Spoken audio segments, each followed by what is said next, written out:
when somebody values something, they will pay money for it. And that's not wrong. And I feel like we've made money this moral thing, right? Mm-hmm. Yes. Whereas money is not a moral thing. It just is. It's how we exchange value in the world.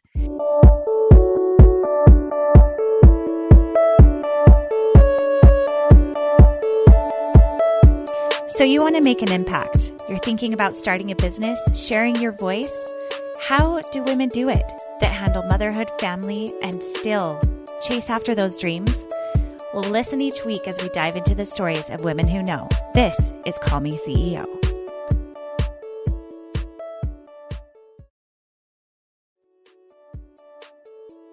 She's a best-selling author and one of my favorite podcasts to listen to. Jody Moore's Better Than Happy is our guest today, where we're going to be talking about how to be a woman of faith as well as a woman of ambition. You can have both, and we're going to talk about best practices for overcoming fear and creating a life that you love without apologies. Let's dive in. Welcome back, everyone, to another episode of Call Me CEO. This is Camille Walker, your host, and I am thrilled today because we have Jody Moore on the show. You probably know her. She's the Better Than Happy podcast, and she is also an amazing woman leader in coaching, in both life coaching and now in business too, which I'm super excited about. She has a new program called Business Minded. I actually just joined. And Jody, I just think you are such a beacon of light and positivity and so much hope, and you give women so much strength all around the world. So thank you so much for taking the time to be here today. Oh, that's so sweet. Thanks for having me. I'm happy to be here. Yeah, of course. So tell us about yourself, tell us about your family and how you got started into this coaching world. I know you shared a little bit about this, well, more than I knew at your conference. And I loved your story so much because I think so many of us listening to this right now can relate to wanting something more, but not exactly knowing how to find it. So please tell us your story.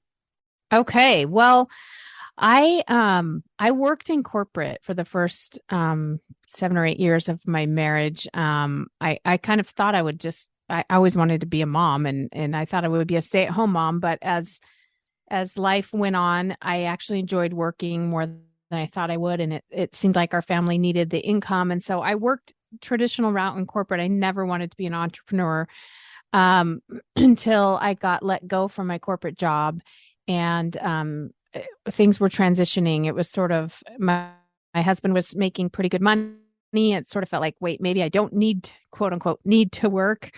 Mm-hmm. I was still in the thick of having babies and everything at that point, but I felt really lost not working and really missed having sort of something of my own to balance me out. And at my last few years there at corporate, I had been a leadership coach. And so I had been taught a little bit about how to coach people in the setting of corporate. It's coaching sales managers and directors.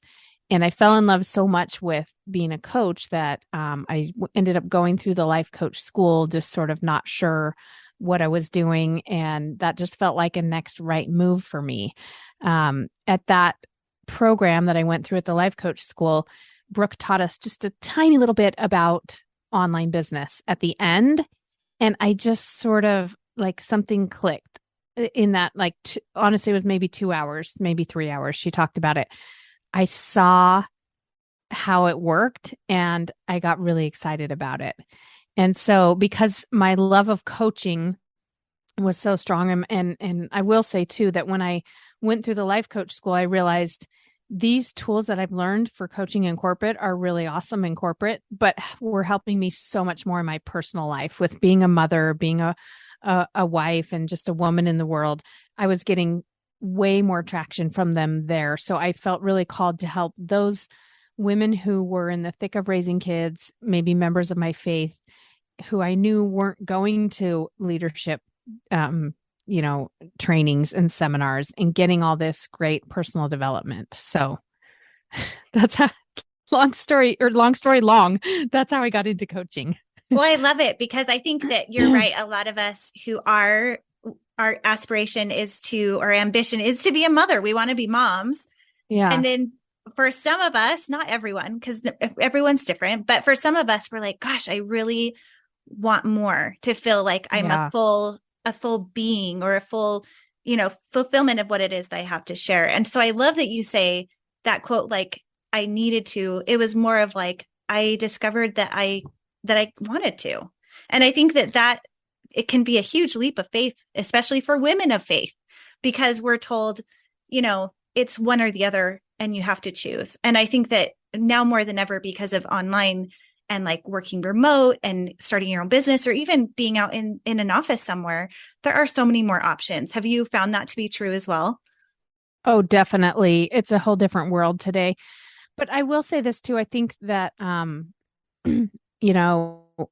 it feels to a lot of women, I'm sure you experience this, that like, if I'm going to work, whether that be starting a business or working for a company or what have you, my children might suffer, my family might suffer, because obviously that's going to be some of my time and attention away.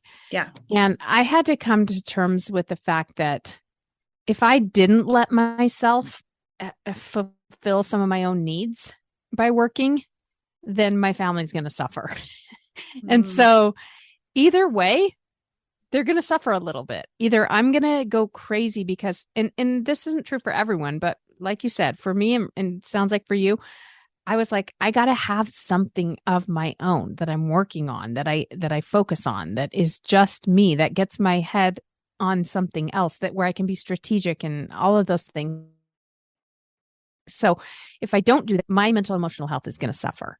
And if I do it, I might have, some time and energy away from my family. They might suffer. So either way, it's not going to be a perfect life. Yeah, let's totally just all agree. It's not going to be a perfect. My kids aren't going to have the easiest path, as they're probably not meant to. So I don't think there's anything wrong. If you have a desire, you have an interest, that is God-given. What are you going to do with it? I don't know. I'm not saying everyone should go start a business or get a job, but I don't think that those desires are wrong. And I don't think that our kids are not meant to have to make sacrifices for our sake, even. Mm-hmm. Just like we make a lot of sacrifices for them. I think that's the way it's meant to be, honestly. Yeah, I do too. And honestly, a lot of times I think that, through the course of time, women have always been working hard. Always. Like there's never been a season of women working that I'm like, oh gosh, women really were just sitting around. No, never. There have been different. Now we have new conveniences of washing machines and dishwashers and different things like that. And whether a woman is working inside or outside of the home, children are seeing their mothers working hard. And I think that's right. That's something we can all get behind. Yeah. And stay-at-home moms are working hard too. Absolutely. They're just putting their time into different places. They're at the school volunteering. They're doing the laundry. They're doing we're not still sitting by our kids going, is there anything else I can get you all day long? Yeah. Like, it's okay. Yeah. Your kids are going to be okay. I agree. Yeah. And that's what I mean by working in the home hard. Like working in the home is hard. And in fact, I have a lot of friends that work or who go to work outside of the home because they said being at home all the time was really hard for me. Like I really struggled. And so, that's where I think each of us just needs to find what that balance looks like for us. And so I love that you've been coaching women and offering these leadership moments, a time of reflection where they can look at their lives in a different perspective than perhaps they would have had exposure to otherwise, which through your podcast and a pioneer in that space, that has been a huge part of the development of your business. Can you tell us about starting your podcast? Camille, no one's ever called me a pioneer before. That's so sweet. You are. You are. So nice. Yeah, I, the way I was taught online marketing, and this was 8 years ago, but it hasn't changed a whole lot, is that you got to be putting out content and you got to go serve and help the people that you feel called to help. And don't even worry in the beginning about how it's going to work or how you're going to make money. You just got to go help people, and you got to make sure that people want the help that you're trying to offer, that there really is a need for it out there, and a need that at some point people would be willing to pay for. And so I started by writing a blog, because blogging was still, it's still a thing, but it was more popular, I'd say, back then. But writing takes me a lot longer. It's not as natural for me. And so I did that for a year, maybe year and a half. And then podcasting was just kind of growing at that time. I was starting to listen to a couple podcasts, And so I made the switch more because it was easier and more natural for me to speak into a microphone than to write and try to get the grammar and everything dialed in. And so I honestly, I didn't have a lot of listeners in the beginning. I remember for a long time hovering around 100 listeners per episode. And I knew a lot of those were like old family and friends and former coworkers. And just, I knew they weren't, a lot of them anyway, weren't even going to become clients. And, but I just kept going week after week. I really did picture, and this is something my coach Brooke Castillo taught me. She's like, you have to picture your future self and you have to be her now. So I pictured the me that had thousands of listeners that were waiting every week for my podcast, just like some of the podcasts I was listening to. I was waiting. I knew every Thursday the Life Coach School podcast would come out and I would wait for it. So I pictured myself as a podcaster that had a following, that had people waiting. She recorded and posted every week, no matter what. And she was confident that she could help people. And I just was her, even though I wasn't her. And that's how it works, that eventually now I am her. Now I do have that. But it, took me, I was an overnight 8-year success. So yeah, it takes time and it takes being that person before you are actually her. And that's how the podcast came to be. So. Oh, I love that. At what point in your podcasting were you like, oh, this is working out? I have put in the time where I'm starting to see a return in this time investment. Yeah. I will say that a couple of turning points as I look back. First of all, I hired a gentleman after I was about maybe 75 episodes in to help me. I was just doing it all myself, in terms of what platform I was using and all the production and editing. And I had him help me sort of legitimize it, get me on the right platform and get me on. I was just on Apple at first, and he got me onto, all the other platforms and just helped me set it up the right way. Finally, after about 75 episodes. And I remember he made a comment. He said, most podcasts don't make it past episode 40.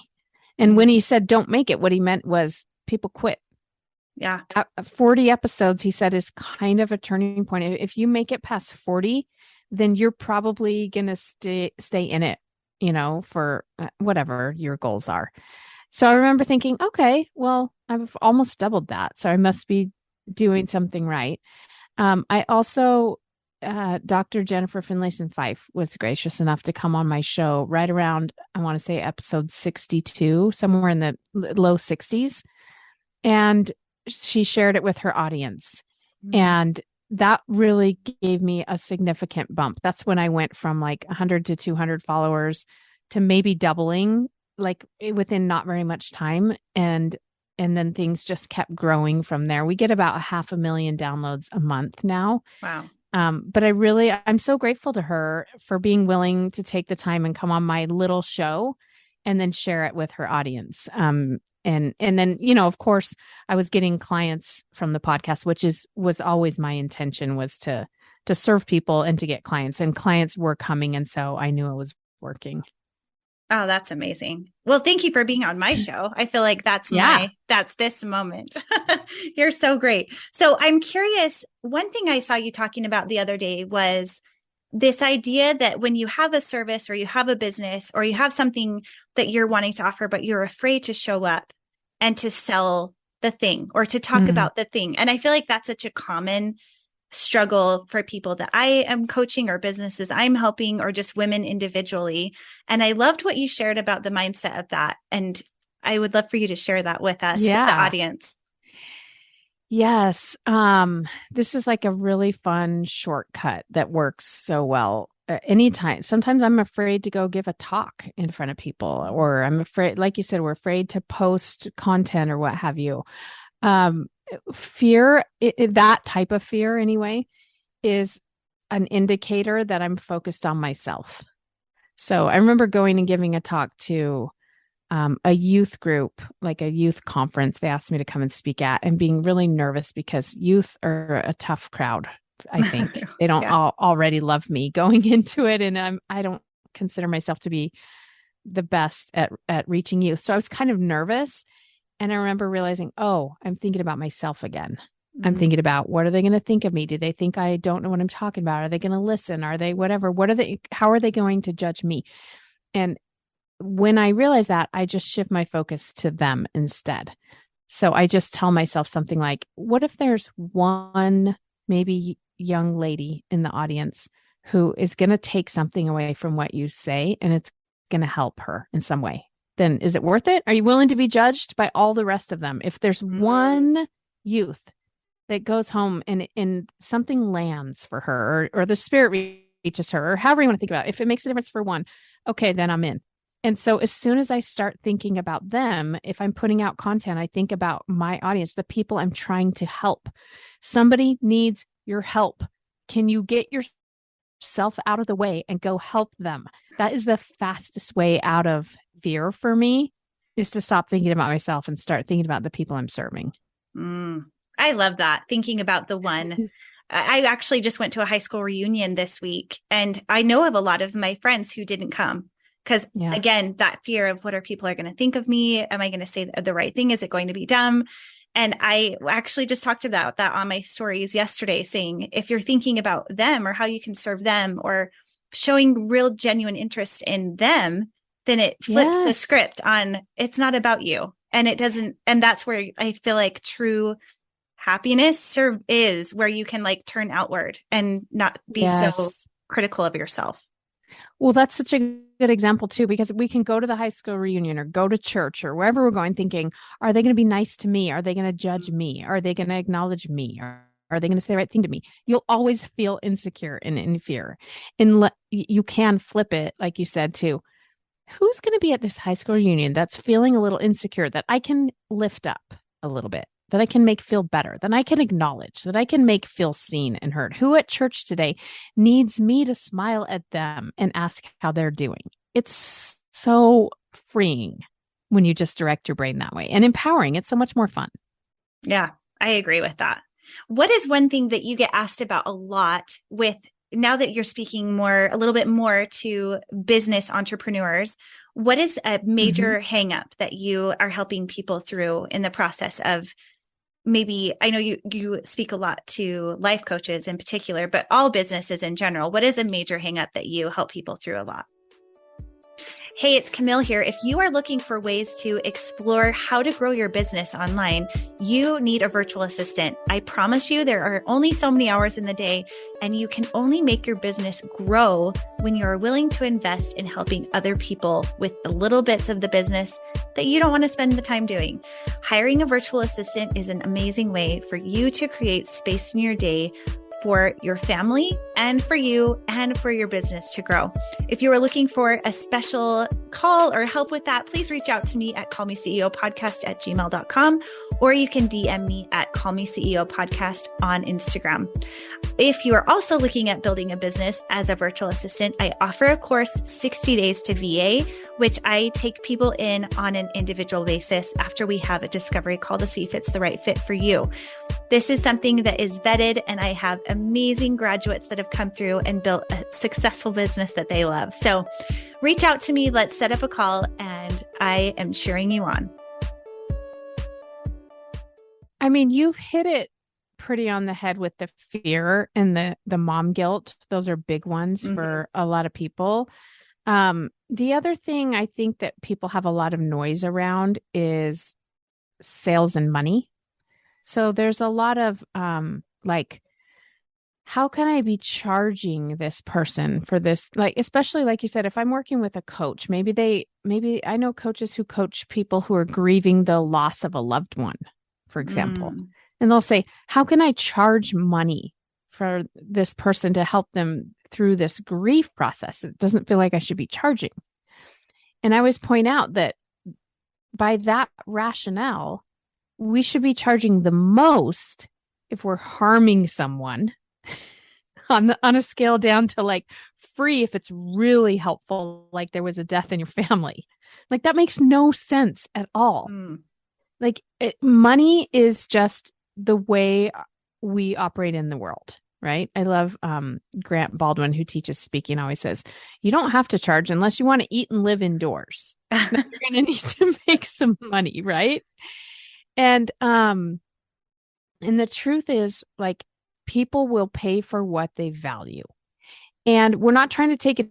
I'm not a fan of you taking advantage of anyone. I'm not a fan of even money being a higher priority than helping people.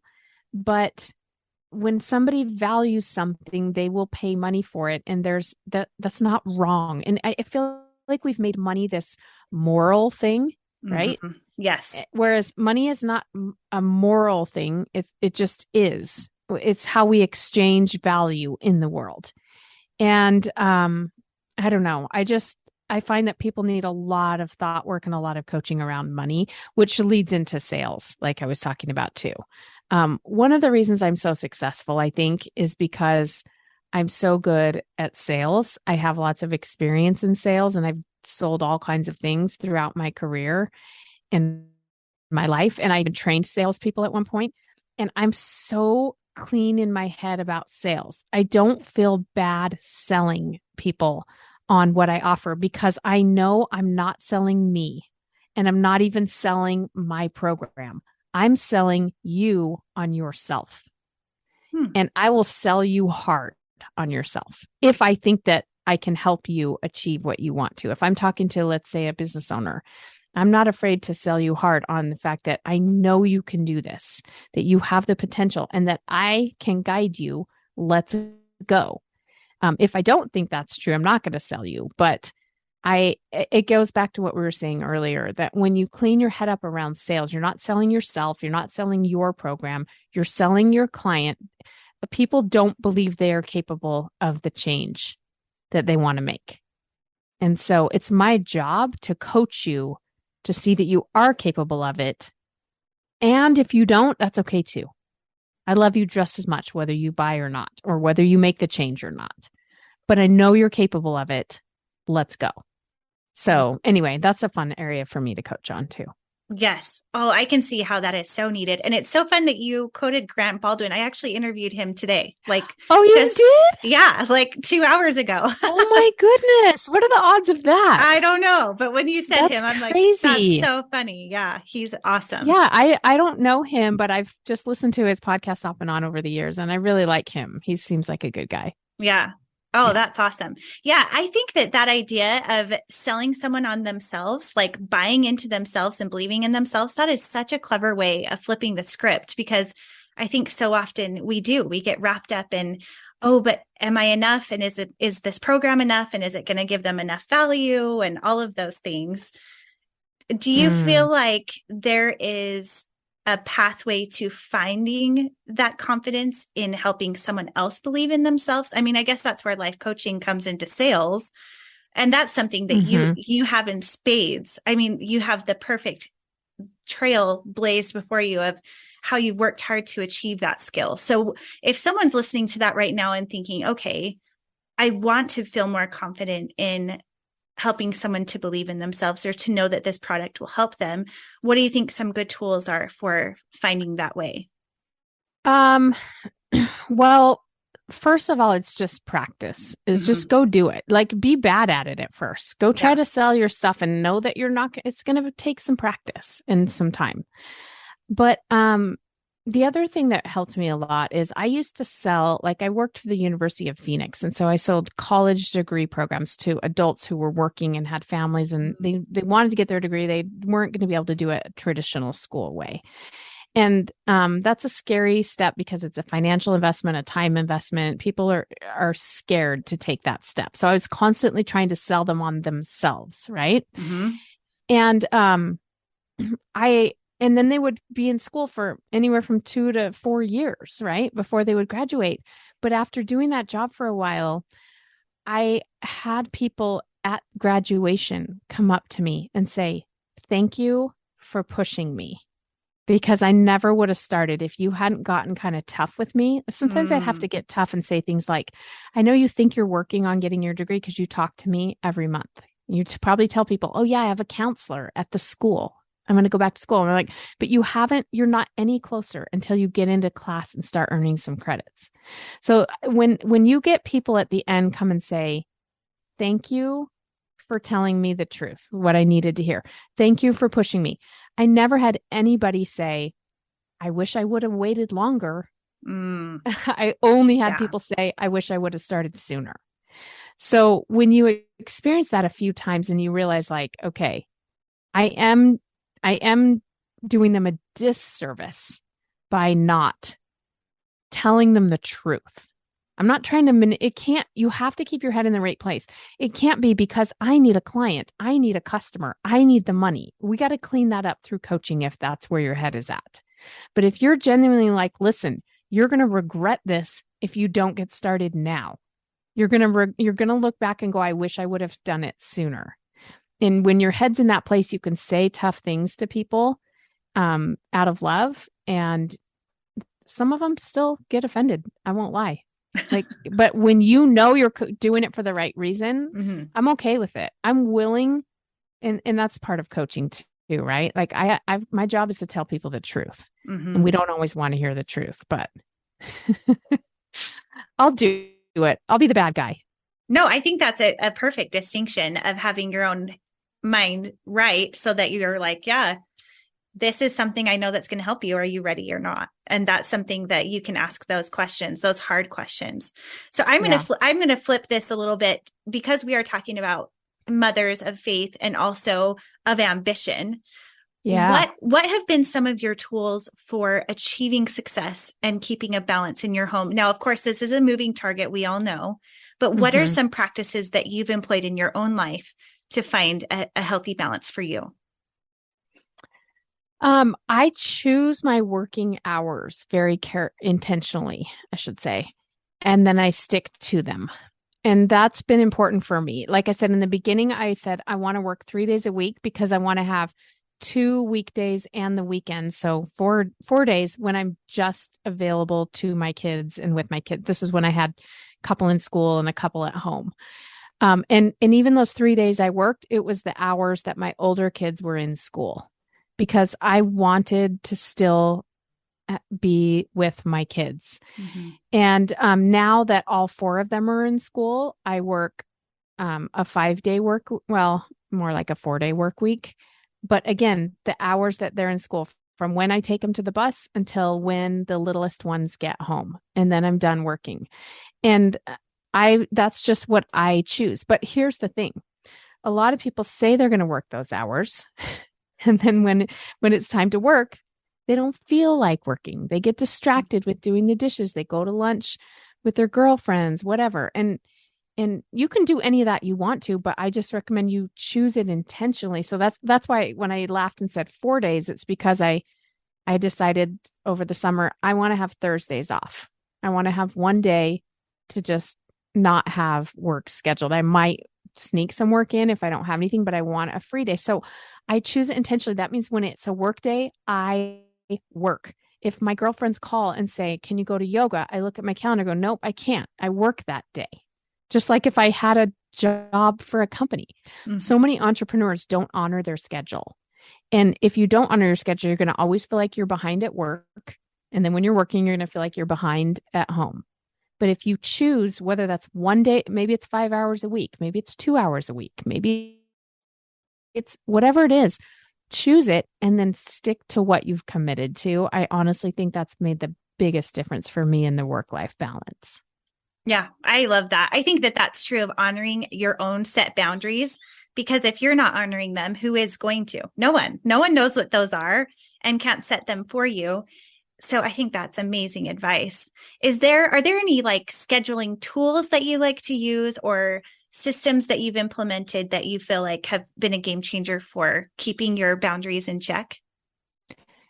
Yeah. I have my own planner that we create. That you said you joined, did you join Business Minded? I can't remember. Everyone in Business Minded gets it, and we don't sell it outside of there. And it's been a game changer for me, honestly, because of the way it's laid out. It aligns with how your brain works. So I normally don't put a lot of weight in something like a planner, but this one, that's why I give it to everyone in Business Minded.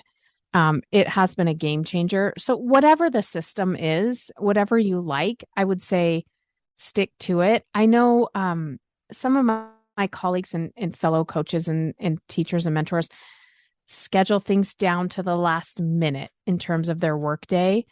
I personally, that's too much for me. I'll start to feel like claustrophobic and trapped, and I'll overanalyze my day. So I schedule things like this podcast interview calls that I have got to show up for at a certain time. And then I have my daily, like, these are the 3 or 4 other things I need to get done today. And I just fit them in between the calls. That works really well for me. But I do have my daily and weekly to-do list.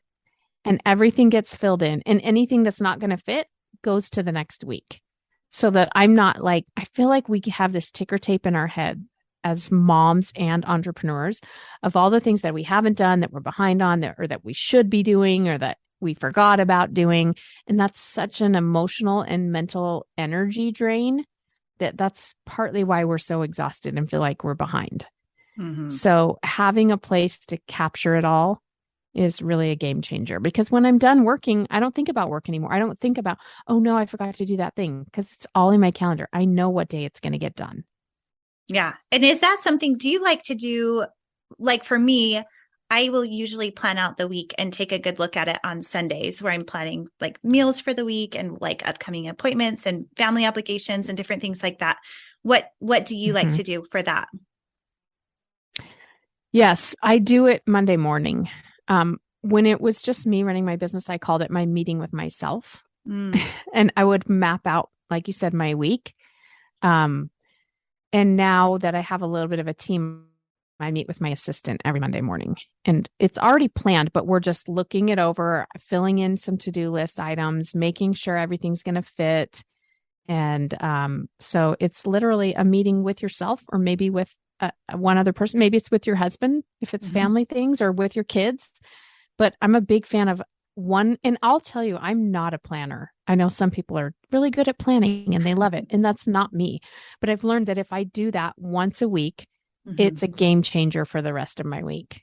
Yeah. What do you think that your kids have learned from watching you build your business and grow your coaching online and in person now? That's a good question. I should ask them that. I mean, they do pick up. I don't normally sit down and teach them formally the things that I teach as a coach. But they pick up on it. They hear me talking about it. They do know about thoughts, creating feelings and stuff like that. But as far as the business goes, I mean, I hope what I'm really trying to instill in them is an abundant mindset. I feel like so many of us were taught by well-meaning people scarcity mindset. You got to work hard to make money. You got to be careful with money. You got to save your money. You got to money doesn't grow on trees, things like this. I coach, like I said before, so many people who are stuck in scarcity, and it makes it really hard to serve and provide value in the world from scarcity. So I say things to them all the time, like, they'll go, well, that's a lot of money. And I'm like, yeah, but money's fun and easy to make. I'm sort of the opposite of most parents, honestly. I just took my daughter shopping yesterday for some back to school clothes, and there were this pair of pants. I'm like, those pants are so cute. They'd be so cute on you. You've got to try them on. And she was like, Mom, they're really expensive. And I was like, it's okay. You know what? Sometimes we just buy something expensive just for fun. Like, I'm really trying to instill, not spoil them, not that we're careless with money, but like, I'm like, but it's only money. We'll just make some more of it. And I'm trying to show them, and they do know, I try to keep their perspective. Like, you guys realize how blessed we are and how fortunate we are, and how, and that Dad and I have worked hard for this money, but we've also been guided, and we live a different life than most people. And that's available to people too. And we want to help more people. So I'm trying to teach them abundance along with generosity and gratitude. And I don't know, Camille, if they're getting that out of it, but I hope so. I would think so. I love that perspective. I think that is it's true. I think that people are teaching scarcity out of love, but not realizing that it's creating this monster of, oh no, like a panic of, I have to do everything right with money and there's not enough of it. And that's not good for anyone. And it's not even true. Yeah. There's plenty of money. Every dollar bill that you or I have can be exchanged to someone else for something of value that they have. And then they can exchange it again. And then that person can exchange it. An infinite number of times that dollar bill can trade hands. That means there's plenty of money in the world for everyone. If you create something of value, someone will trade their dollar bills for it. And then you'll have dollar bills that you can trade to someone else. And it's an endless cycle. There's way more than enough money. I really like that. I think that's something we need to hear more of. That's definitely something that can be a hang up, especially the times that we're going through right now with gas prices going so high and the market, especially in, real estate and everything else. I think that in media, we are always hearing that scarcity mindset and not the opposite. That's right. So that's why having choosing to have other influences like your podcast is so important, because I think that will lead to our own way of thinking and our own success. That's right.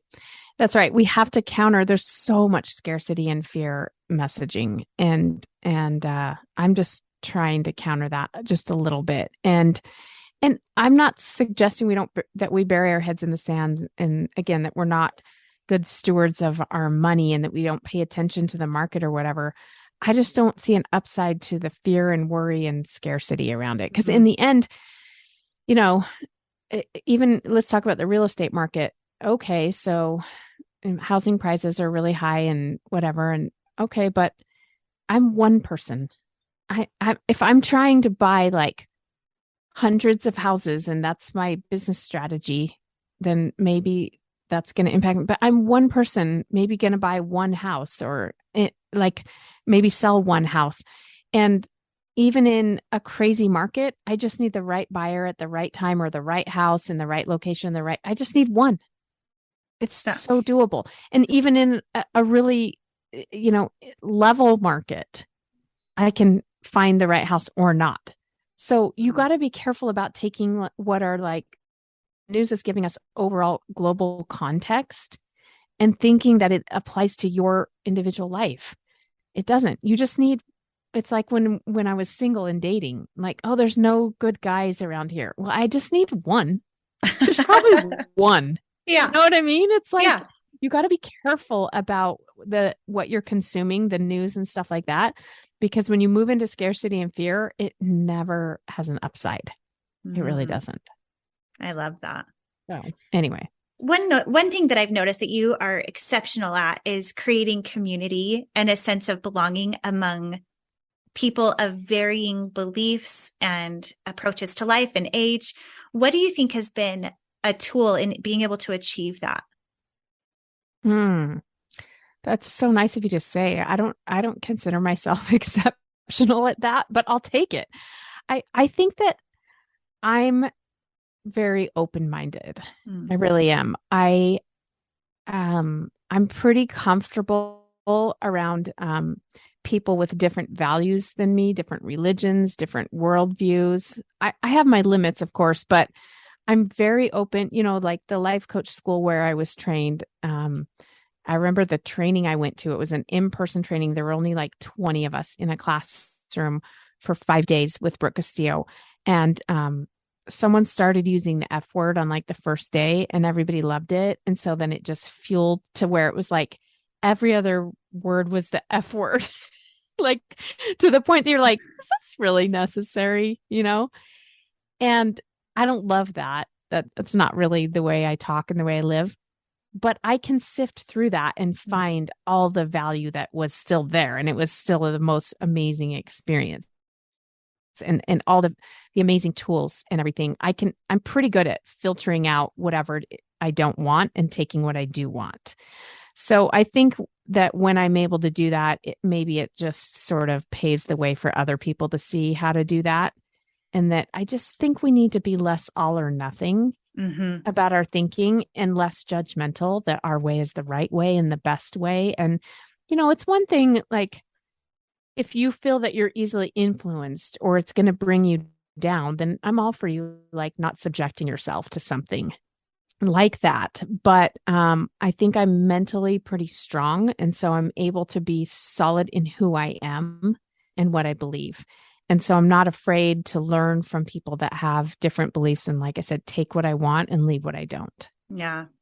What is your process as a woman of faith for making decisions moving forward, whether it's, something with your family or with your business or something personal? What is the process that you typically go through with finding what choice is the right one for you? I love this question. I don't believe there is a right choice in most cases. So it makes it a lot easier to make the decision. I don't think there's a right choice or a wrong choice in most cases. I think there's just whatever choice I make is going to have pros and cons, is going to have some benefits I didn't even expect and some challenges I could never foresee. Yeah. So I'm going to make the choice that feels the easiest or the most fun. And I might be wrong. I might get partway into it and realize that other choice would have been easier or more fun. But I know I can't possibly know that. I can't know any more than I know, right? And I'll ask a few questions. I'll do a little bit of research, but in the end, the choice. So if we're talking about, which business, do I start a business or not? How much do I charge? Do I put my kids in this school or that school? Those are the things that I'm talking about. There's not a right choice or a wrong choice, right? There's just the choice you're going to make. So what I'm very clear on is the choice itself doesn't create my result. I always create my result. So the choice is just a circumstance. I'm going to make the choice that feels like this circumstance that's easiest for me to create the result I want, but ultimately I'm responsible for my result. And that is what I teach as a coach and what I know so well, that I make very fast decisions and I get my own back with my decisions and I make the decision work as best I can. And so decisions are really easy. And that is one reason I, again, have been successful, because I don't slow myself down in indecision. Should I launch this program or that program? I don't know. Let's think through it for a minute. Okay, we're launching this one. Let's go. And I don't second guess it. And then I go, how do we make it work? That makes sense? Yeah. It does. I heard someone say once that perfection is just procrastination dressed up or something, where it's like, I think a lot of us, we get stuck in the minutia or in the research piece of making that next step. And so putting it through the filter of, is this fun or is this easy, makes me think, are you an Enneagram 7 first?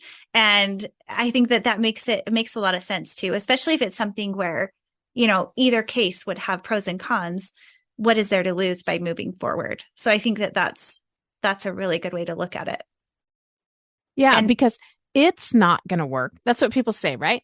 Look, is your program going to work for me? And I say, no, it's not going to work for you. You're either going to make it work or not work. And no offense either way. I love you either way. Yeah. But some people will go through my business program, for example, and they'll make it work for them. And they'll have amazing success. And some people won't. It just won't be the right timing, or you just won't be able to get yourself to do it or whatever. My program there's no secret program. There's no perfect workout or diet or whatever. I keep trying. There isn't one. Either I'm going to make it work or I'm not. Yeah. Right.